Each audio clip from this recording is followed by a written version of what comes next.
What's up guys, NepentheZ here and welcome back to another episode of The Road to Glory. It is rewards day, but not really. I'm actually going to be saving my packs until Friday. I'm expecting either Futmas or Team of the Group Stage, most likely Team of the Group Stage coming tomorrow. So we're going to be saving our packs until then basically.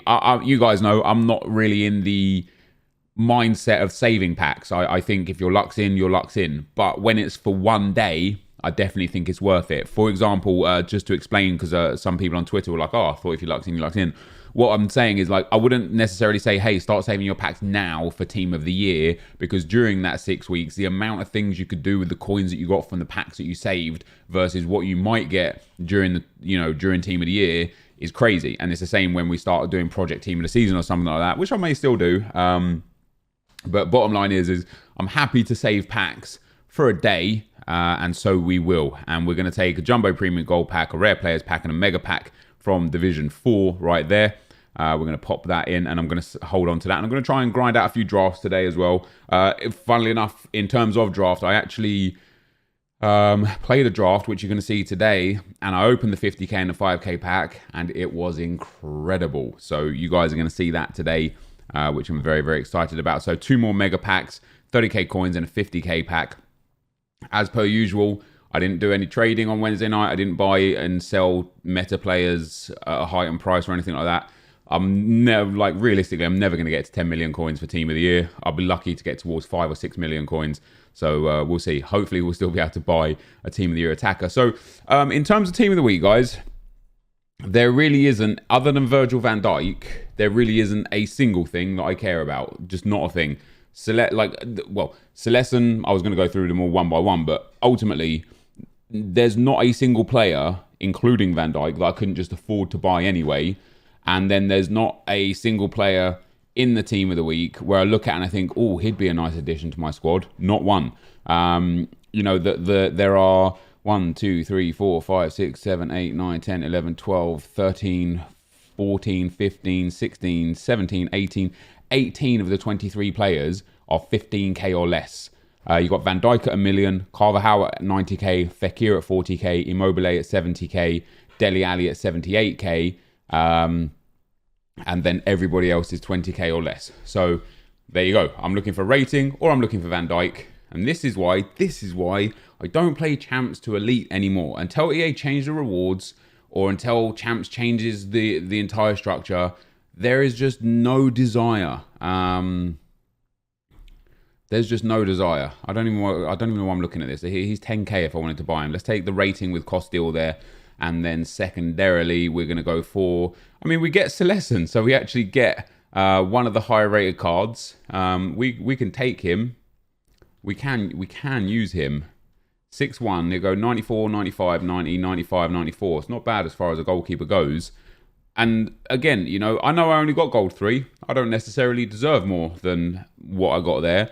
But the sad truth is that if I went elite as well, I still wouldn't have got more. So I want to show you guys where we're at with objectives right now. I have got Joshua King. You'll see some of the gameplay towards that today. I have the Daisy Cutter left to do with week 3 gold. I don't think I'm going to complete that.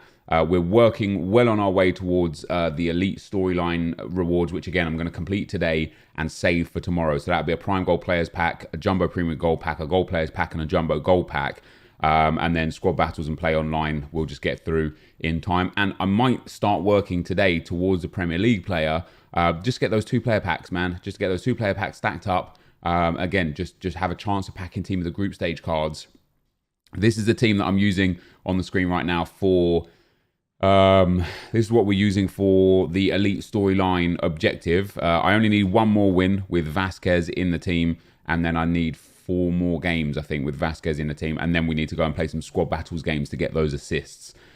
So looking forward to getting those packs and saving them, and then we can go back to our main team, of course, for the weekend league. And then after that, I'm pretty sure I'm going to redo the Bundesliga for Friday as well. The reason being is because I've only got 4 teams left to do. Yes, I have the expensive teams left to do. We've still got to do Dusseldorf, which I actually have about half of Dusseldorf done anyway. Let's have a look how much Dusseldorf are coming in at on the league's SBC. We got Bundesliga. So Dusseldorf are coming in at 31k, and I think I've got like 5 of the Dusseldorfians. Bayern Munich, who are coming in at 25k, and that's actually cheaper because you can use the Champions League UCL glitch on the web app. And also I have 4 Bayern players out of the 6 already anyway, so I just have to buy 2 of them. And then we have to do Paderborn. Paderborn are coming in at 44k. I only have like 3 Paderborn players, so I'm going to have to splash out a little bit on them. And then we have Union Berlin, who are coming in at 23k, and I actually have about 5 or 6 of them. So I've got most of the 4 done that I don't have. In fact, we'll take a deeper look at it right now. Because the Bundesliga offers good packs, and when I look at the rest of the teams that are available, so Mainz here, I mean, they're coming in at 7.5k, but I have 8 of them anyway. Dortmund, 10k, and I have 8 Dortmund players anyway. Dusseldorf, as I say, we've got 5 of. Now, I know they're 31k, but we've got 5 of these players here, so that's going to reduce the price massively. Augsburg, we've got 7 of the players available. Bayern, as I say, I've got 4. Oh, maybe I don't want to use Alaba, so I've got 3 Bayern players, so I'm going to have to get involved in that as well. And then Frankfurt, we've got 7 of. Hertha Berlin, we've got most of the team. Cologne, we've got 4 of, but they're cheap as well, aren't they, Cologne? Yeah, they're like 7k. Leverkusen, we've got half of the squad. Borussia Mönchengladbach, we've basically got the whole lot. There's Paderborn with just the 3 players. Red Bull Leipzig, we've got the whole squad. Schalke, we have got basically the whole squad. Freiburg, we have got 6 of the players, which is nice. Hoffenheim, we've basically got the whole squad. Union Berlin, we only have the 4 players. Wolfsburg, we've got only the 4, but I think Wolfsburg are a cheap one as well. They're coming in at, 7k, and then Werder Bremen as well. We've got most of the squad. So I'm going to redo the Bundesliga, save the packs for tomorrow as well. So we should have a nice amount of packs, hopefully somewhere around like 30 to 40 packs for Friday's Friday's happenings. So for now, guys, we're going to get into some gameplay, some of that draft, some of the rivals gameplay that helped me get up to the reward set and stuff, and I will be right back. All right, guys, as we go into the gameplay, the first 3 games we've got is the draft that we ended up winning that I talked about just at the start of the video there. So normally I'll show just the final. I actually just went back and got the whole clip of what I had left on the like the rollback feature on the Elgato. But it's always nice to watch some draft gameplay as well as some rivals gameplay. You know, the rivals gameplay is just way different to draft, not because the actual gameplay is different. I had this debate with a few people from previous years, Hectic Jukes and Inception being a couple of those guys. You know, they're obviously quality players, and they can feel the nuances as good as anyone, right? But I don't think the actual gameplay is different in draft. I just think the way the people play the game is different in draft, which gives the impression or the feeling that the gameplay is different because it's a lot more free-flowing. People don't particularly use custom tactics. You're not up against the typical meta players that you always face. You're not up against the same formations that you always face. You're not using the same players or formations that you're used to. And so, of course, you're going to have a different feel. And then the biggest thing for me is the chem styles and the amount of chemistry that you have on players makes them feel different and play different, and of course it's going to make the game feel different. So yeah, it's nice to get an understanding of which one is which. Now, before we get into comments from yesterday's video, I want to talk about monthly rewards. I've seen a lot of content creators and pro players vouching for monthly rewards to come back, and you know, there's a lot of positivity behind it, and in general I think it'd be a terrible idea. I think people forget just how bad monthly rewards are. First of all, if you missed a weekend league, even half of a weekend league, you could not normally get your usual rank because you didn't achieve the threshold. Like, I can't remember what it was. I think it was like 120 wins for Elite 1 in FIFA 18, and that was when it was 40 games a weekend. So you needed to go 30, or maybe it's 127, right? So you need to go like 29, 29, 29, and 30 as a minimum to get there. So if one weekend you just couldn't play all your games, you now miss out on 8 red informs because of maybe missing out on 1 or 2 games. Whereas this year and last year, the way it works is you can miss an entire weekend and you just miss that week's rewards. You know, it's not much of a big deal. And also, I think if you weren't an Elite 1 or top 100 player, you constantly got shafted, right? Right now with Gold 3, for example, I get 2 red player picks 4 weeks in a row. I get 8 players. Last year with Gold 3, I think you got 3 players. Now, yes, there was a minimum threshold, but you get way less players in general. Yeah, I think basically people are just remembering it as being very good and very valuable, when in actual fact the monthly rewards were terrible. That's not to say that what we have now is good, because it's not. I think the reward system right now is an utter joke across the board, to the point where I am seeing more and more people, top 100 players, pro players, etc., not playing the game anymore, not playing champs, because it just doesn't matter. For example, this week you have got Virgil van Dijk as the only player who has any value at all. So if you hit Elite 1 and you don't get him in your 2 informed packs, and you don't get him in one of your 3 red player picks, you might as well have finished goal 3. If you finish top 100 and you don't get him in one of your 5 picks or your ultimate pack, which I just haven't seen him coming out. I've seen obviously the odd person being like, oh, I got him, whatever. But I've watched so many content creators open so many rewards today, and nobody is getting that Van Dijk, man. And so it leads me to the point of, first of all, in terms of making coins, it's just not efficient enough of a method to make coins. In terms of getting players to improve your team, the issue is the team of the week is so far behind the power curve that like anyone that plays FUT Champs to get the red player picks, even if that's you hitting silver 1 or gold 3, the chances are, other than Van Dijk, no one in that team of the week will either get into your team or be unattainable for you without the rewards. For example, the most expensive player outside of Virgil van Dijk, I believe, is Dele Alli at like 70k.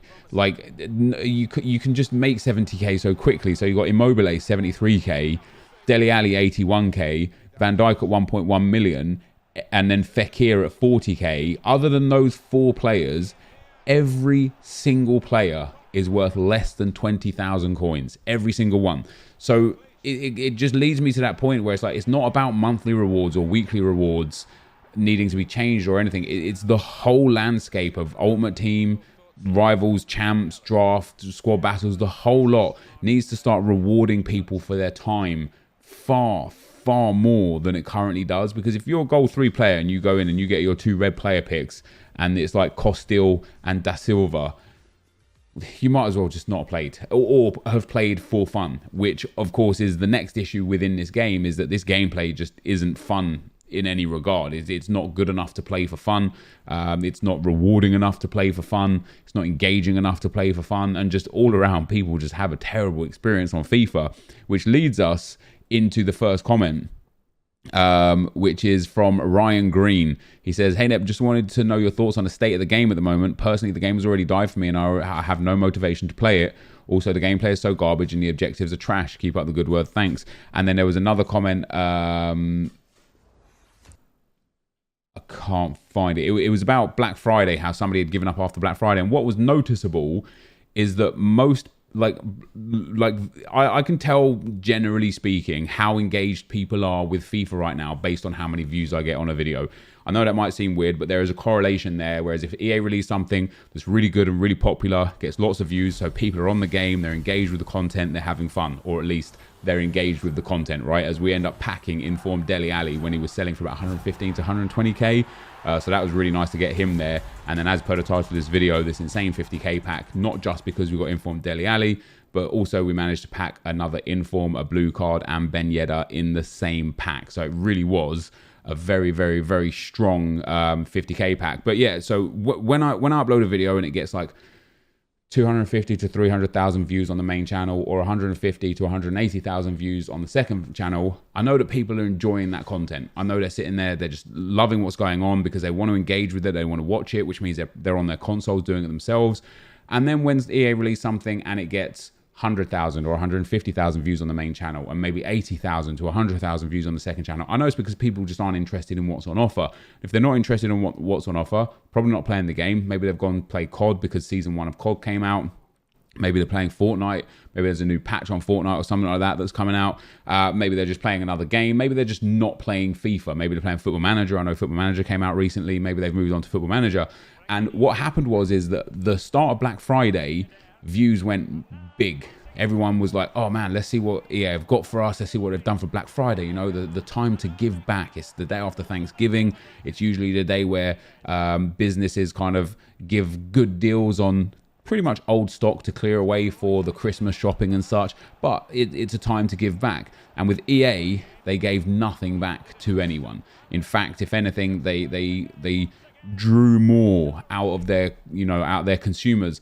And what I saw after the Black Friday weekend, we're up to Thursday now. So since Monday, Tuesday, and Wednesday, views have been down, not just for me, but for all FIFA content creators, not just on YouTube, but on stream as well. On stream, I'm usually streaming to 2,000 to 3,000 people on Mixer. Check it out down below, links down below if you want to come and get involved. And instead now we're at like 12 to 1,400 people. And it's crazy how many people just gave up on this game after Black Friday, because it's like, what's the point? What's the actual point? It is just very much the same. And it'll be interesting to see what EA do with Futmas and Team of the Group stage to try and help bring people back. Because I think this game, hilariously, we talked about it about this time last year when the finesse shots were getting, pushed into full effect, and the way you had to play that game really wasn't like all that fun.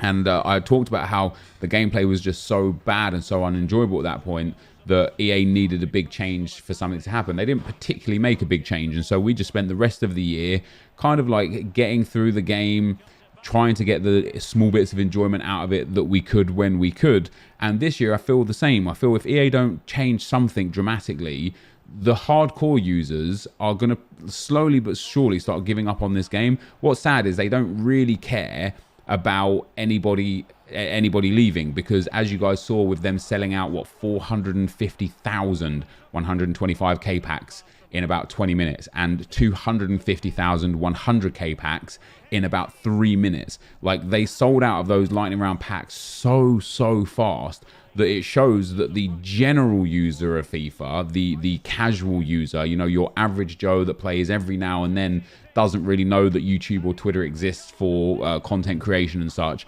those guys are still fully engaged with this game and enjoying it thoroughly, because otherwise they would never have sold out on those packs, let alone in just minutes. You can attribute content creators to buying packs as much as you want, but no content creator can get through 250,000 packs in a couple of minutes. Like, even if every single content creator opened 5 packs per minute, you probably wouldn't even get rid of a few thousand packs, let alone 150, 250 or 450,000, right? So there's obviously a lot of people that are just putting their time and money into this game that are enjoying it clearly.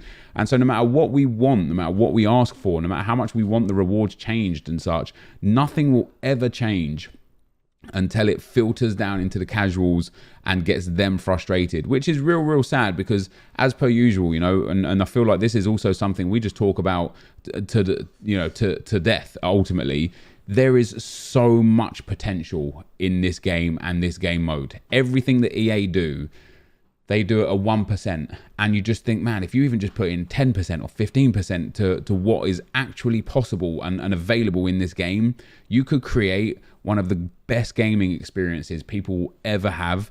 And they don't, because they just don't need to. They don't need to waste those resources, which is sad, ultimately. The next comment is from Charlie Banks. He says, I wouldn't call it a rage quit.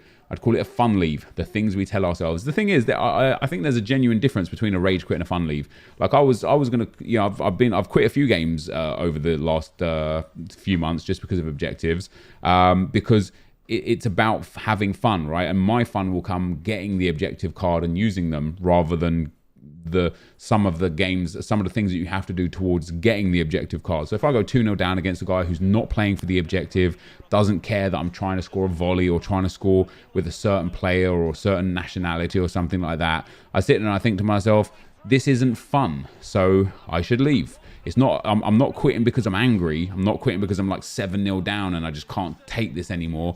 I'm literally quitting because I just want to move on to the next game quicker to help me towards my objective. So yeah, I think there's definitely a discernible difference between fun leave and rage quit. The Anonymous says, like for Nep to do another icon pack on the road to glory, I absolutely will. It might be towards the back end of when the icons runs out. Or we've got left on that about 14 days, 13 days, something like that. But I'll definitely get another icon pack done and dusted. And then Daniel Morgan says, the new patch is awful, the worst the game has been. None of the passes go where you want them to go, and the game itself isn't smooth and the players feel clunky. So what's interesting here, I guess we'll end with this, is the patch was only supposed to do a couple of things: fix the free kicks, fix something to do with the referees, and nothing really gameplay related. Since the patch, in my experience, I have missed far more than I was before the patch, and I've hit the post far more than before I was before the patch. And the game, as Daniel says, is it doesn't feel smooth and the players feel clunky, and it takes me to a point of, it's not necessarily the patch, but the connection and the servers and whatever they've done with the patch. It has had an impact on gameplay responsiveness one way or the other, you know, and it comes down to bad netcode and just bad servers and bad connectivity and such.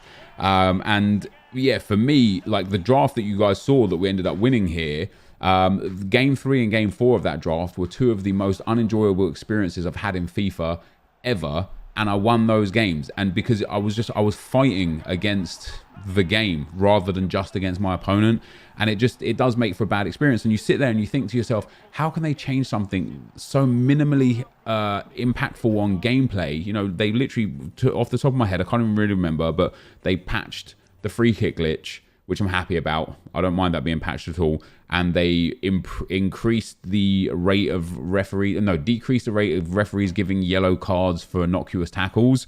So that's two positive things, right? That's two things where you sit there and think, okay, that's good that they done those things. And yet what actually happened is it feels like they nerfed shooting. It feels like they changed player switching and they changed the way passes are going. When what actually happens is a lot of things, specifically with regards to shooting, passing, and player switching, it is genuinely down to how you're connected to the game. So they have changed something somewhere. I don't know how and I don't know why, but that is where we're at. So that, guys, is going to draw us towards the back end of the video here. So we end up getting Joshua King. We end up completing a whole bunch of the objectives. I really don't have much more to do on this account right now. So we're just kind of waiting for Futmus and team in the group stage to give us some more things to play towards. I am enjoying playing with this team. However, you know, it might not be the most fun experience all the time, but I am having some fun with it at the very least. But that, guys, is going to be the end of the video. Thank you for watching, and I'll see you next time. I'm out. Peace.